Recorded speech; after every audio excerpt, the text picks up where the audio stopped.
has been slain.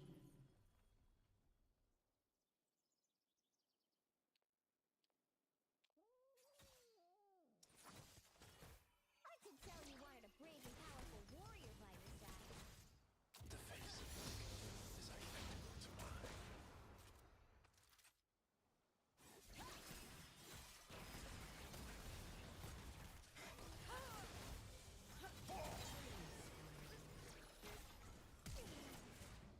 did it!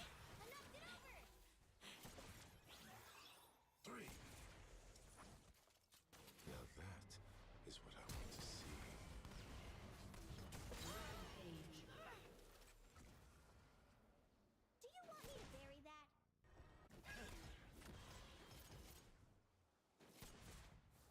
Three.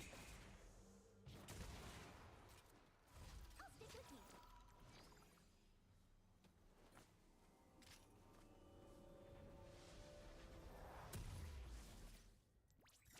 I've got a good feeling about this one, Book.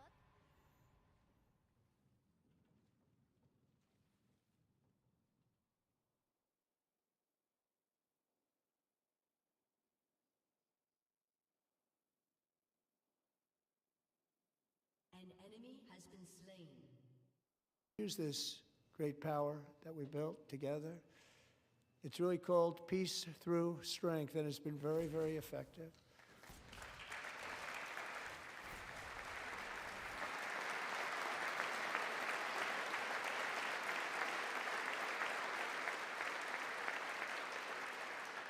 So thanks to Republicans in Congress, we're investing that record number of dollars, have no choice, in the United States Armed Forces. Also creating a lot of jobs, but we're not even doing it for that reason. Because as I said, we have more jobs, more people working today than ever before in the history of our country. And NATO countries are friends and allies. They are. They're our friends and they're our allies. Have just agreed, at my very strong request, to pay 5% of GDP for military defense rather than the 2%, which they weren't paying. We were paying for almost all of NATO. Now they're paying 5 as opposed to not paying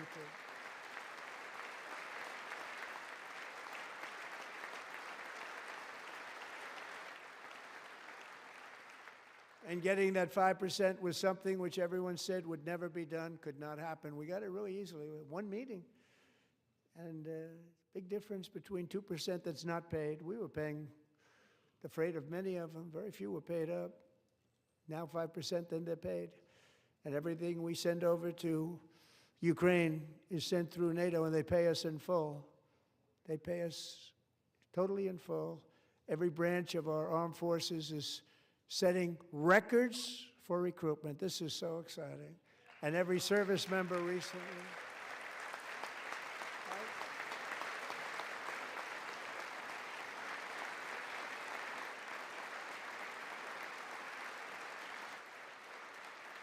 And every service member recently received a warrior dividend of $1,776.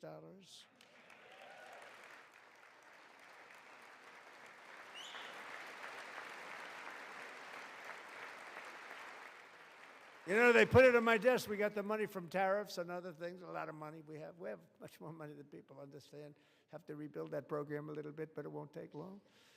But we got the money, and it was $1,775, and they wanted my approval. And I said, what's the number? $1,775. I said, wait a minute, for one more dollar, we can have $1,776. It's going to I said, we're going to figure that. I never asked anybody if we could afford it. One more dollar, I said $1,776.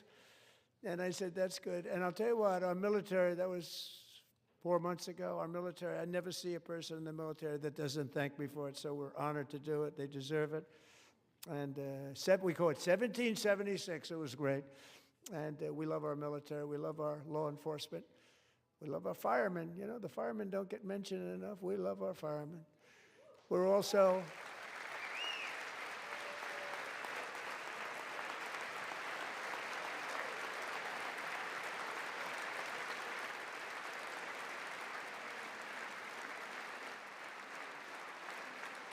We're also restoring American security and dominance in the Western Hemisphere, acting to secure our national interests and defend our country from violence, drugs, terrorism, and foreign interference. For years, large swaths of territory in our region, including large parts of Mexico, really large parts of Mexico, have been controlled by murderous drug cartels. That's why I designated these cartels as foreign terrorist organizations, and I declared illicit fentanyl as a weapon of mass destruction.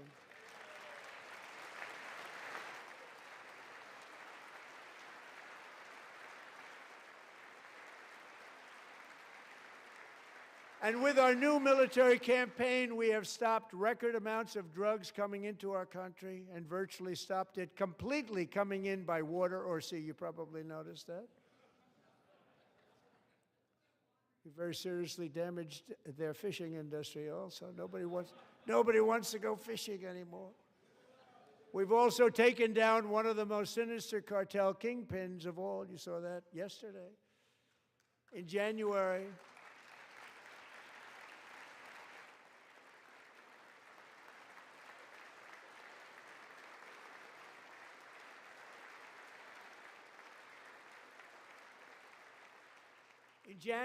elite American warriors carried out one of the most complex, spectacular feats of military competence and power in world history. No one's seen anything like it. Foreign leaders, I won't tell you who, called me and they said, very impressive, very good.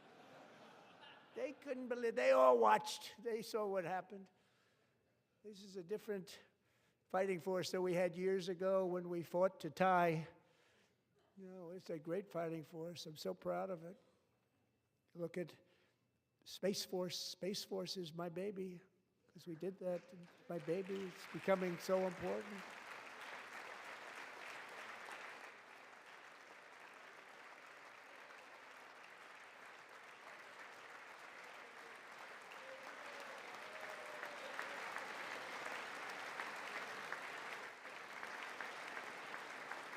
And America's armed forces overwhelmed all defenses and utterly defeated an enemy, good fighters, to end the reign of outlaw dictator Nicolas Maduro and bring him to face American justice.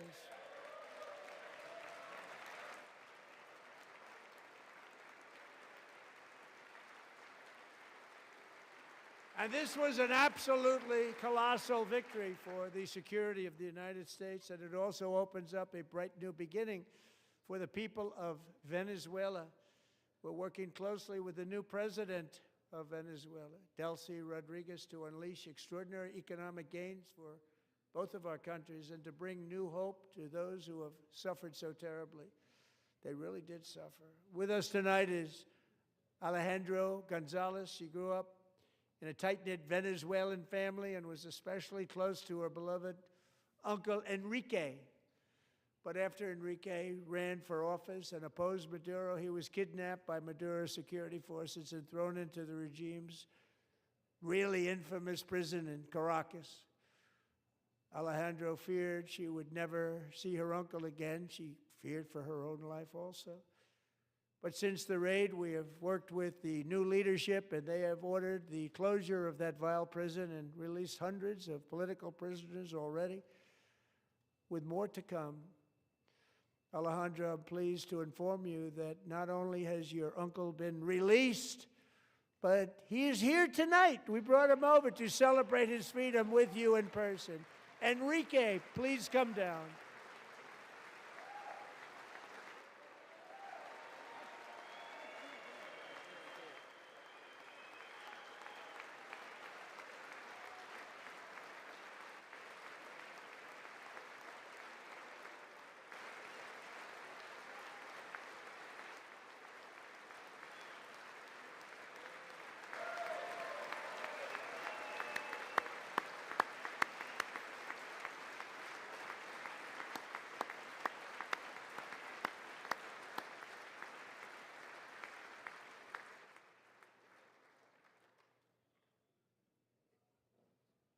Thank you, Enrique. Have a good time.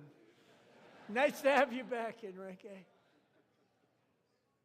There were many heroes on that January raid to capture Maduro, really great heroes. It was very dangerous. They knew we were coming. They were all set. But the deeds of one warrior that night will live forever in the eternal chronicles of military valor. Chief Warrant Officer 5, Eric Slover, planned the mission and was the flight lead in the cockpit of the first helicopter, a big, beautiful, powerful helicopter. It was a massive Chinook carrying, as you can imagine, many, many American warfighters. Wearing the dog tags, his wife Amy had blessed with holy water before he left. She knew it was going to be a rough one. Eric steered the Chinook under the cover of night and descended swiftly upon Maduro's heavily protected military fortress. This was a major military installation, protected by thousands of soldiers and guarded by Russian and Chinese military technology. How did that work out? Not too good. While preparing to land, enemy machine guns fired from every angle, and Eric was hit very badly in the leg and hip, one bullet after another. He absorbed 4 agonizing shots, shredding his leg into numerous pieces. And yet, despite the fact that the use of his legs was vital to successful helicopter flight, legs are the most important part of flying a helicopter, to deliver the many commandos who would capture and detain Maduro was the only thing Eric was thinking about. Then, even as he was gushing blood, which was flowing back down the aisle, helicopter lands at a steep angle. The machine gun stood right in front of him. They were right in front of him, 2 machine gunners who escaped the wrath of the previous planes. Eric maneuvered his helicopter with all of those lives and souls to face the enemy and let his gunners eliminate the threat. Turned the helicopter around so the gunners could take care of business, saving the lives of his fellow warriors from what could have been a catastrophic crash deep in enemy territory. Only after safely landing the helicopter with all the warriors aboard in the exact right spot, which was vital to the mission, we probably would have had to maybe cancel the mission if that didn't happen. Eric told his co-pilot, also wounded but not as gravely, to take over. I'm about ready to pass out. The success of the entire mission and the lives of his fellow warriors hinge on Eric's ability to take the searing pain. It was unbelievable what's happened to his legs of the bullets and keep on flying and landing, and people knew what was happening. Everybody in the back of the helicopter knew because they saw the blood pouring down the aisle. Chief Warrant Officer Slover is still recovering from his serious wounds, but I'm thrilled to say that he is here tonight with his wife Amy, Eric, and Amy, come on in.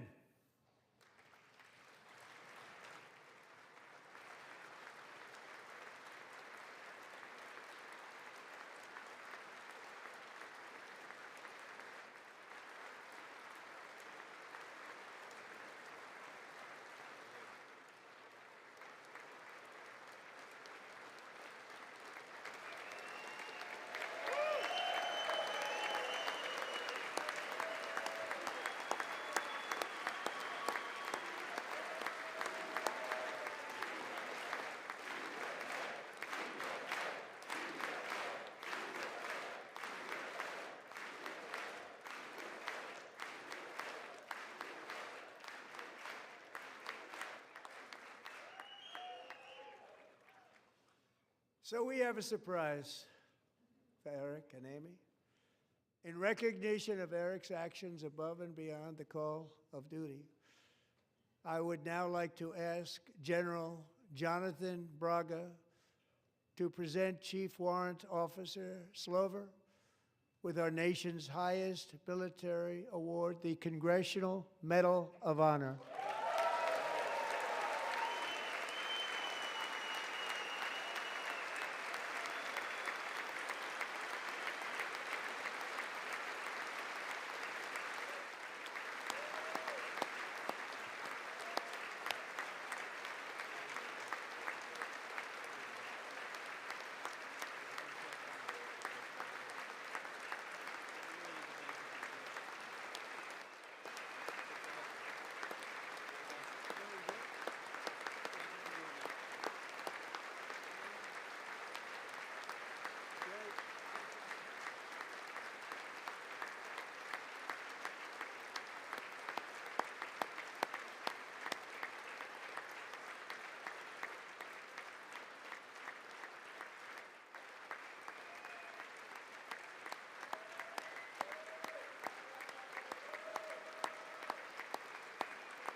Well, thank you very much, Eric and Amy. Great to get to know you. I met with them and with a lot of their fellow warriors at Fort Bragg recently. You notice the name Fort Bragg, we have it back, we brought it back. We won the First World War with it, the Second World War with it, and then they decided to change the name. So we changed it back. Everybody wanted to change back too. And 10 of Eric's fellow warriors from that incredible night of victory will also be receiving medals at a private ceremony that will soon be held at the White House, and Eric will be there. Thank you.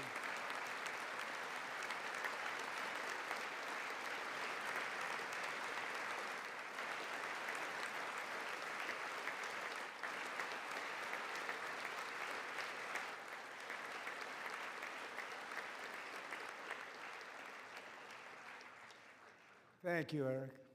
That's a big one. Tonight we've celebrated many truly extraordinary American patriots, but there is one last living legend to honor before we go. He is one more heroic American aviator, Navy fighter pilot. Royce Williams served in World War II, Korea, Vietnam, flying more than 220 missions. In the skies over Korea in 1952, Royce was in the dogfight of a lifetime, legendary dogfight. Flying through blizzard conditions, his squadron was ambushed by 7 Soviet fighter planes. It was his first aerial combat of the war, and despite being massively outnumbered and outgunned, Royce led the takedown of 4 enemy jets and almost destroyed the others, vanquishing his adversaries while taking 263 bullets to his own plane and being seriously hurt. His story was secret for over 50 years. He didn't even want to tell his wife, but the legend grew and grew. But tonight, at 100 years old, this brave Navy captain is finally getting the recognition he deserves. He was a legend long before this evening.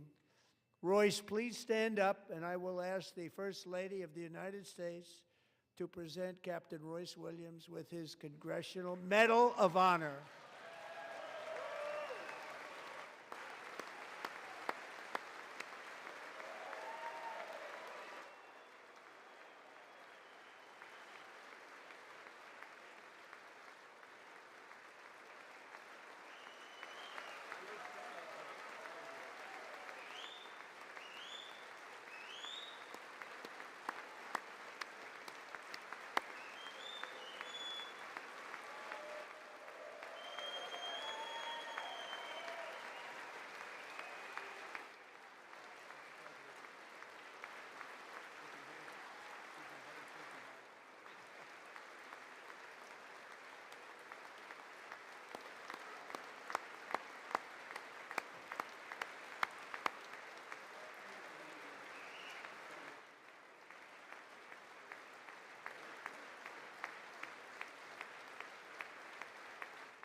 Thank you, Royce, and thank you, Eric. I've always wanted the Congressional Medal of Honor, but I was informed I'm not allowed to give it to myself, and I wouldn't know why I'd be taking it, but if they ever open up that law, I will be there with you someday.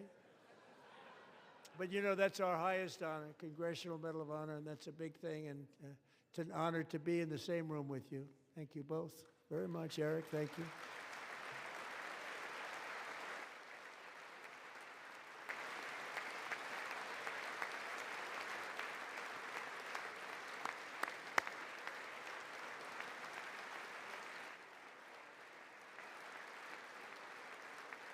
Thank you. 250 years is a long time in the life of a nation, but in another sense, it's really a mere moment in the eye of history. Two of the gentlemen we met in the gallery this evening took their first breaths 1 century ago, 100 years before that, on July 4th, 1826, the author of the Declaration of Independence, brilliant, Thomas Jefferson, drew his last breath. Just a single long human lifespan separates the giants who declared and won our independence from the heroes who stand among us tonight. Everything our nation has done, everything we have achieved, has been the work of those few great lifetimes. In those brief chapters, Americans built this nation from 13 humble colonies into the pinnacle of human civilization and human freedom, the strongest, wealthiest, most powerful, most successful nation in all of history. Americans ventured out across the daunting and dangerous continent. We carved paths through an unforgiving wilderness, settled a boundless frontier, and tamed the beautiful but very, very dangerous Wild West. From empty marshes and wide open plains, we raised up the world's greatest cities. Together, we mastered the world's mightiest industries and shattered history's monstrous tyrannies.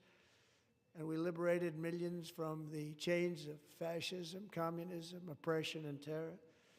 Americans lifted humanity into the skies on the wings of aluminum and steel. And then we launched mankind into the stars on rockets powered by sheer American will and unyielding American pride. We wired the globe with our ingenuity. We captivated the planet with American culture. And now we are pioneering the next great American breakthroughs that will change the entire world. All of this and so much more is the enduring legacy, unmatched glory of the hardworking patriots who built and defended this country and who still carry the hopes and freedoms on all of humanity's backs. For years they were forgotten, betrayed, and cast aside, but that great betrayal is over and they will never be forgotten again, because when the world needs courage, daring, vision, and inspiration, it is still turning to America. And when God needs a nation to work his miracles, he knows exactly who to ask. There is no challenge Americans cannot overcome, no frontier too vast for us to conquer, no dream too bold for us to chase, no horizon too distant for us to claim. For our destiny is written by the hand of providence, and these first 250 years were just the beginning. From the rugged border towns of Texas to the heartland villages of Michigan, from the sun-kissed shores of Florida to the endless fields of the Dakotas, and from the historic streets of Philadelphia to right here in our nation's capital, Washington, D.C., the golden age of America is upon us. The revolution that began in 1776 has not ended. It still continues because the flame of liberty and independence still burns in the heart of every American patriot. And our future will be bigger, better, brighter, bolder, and more glorious than ever before. Thank you, God bless you, and God bless America.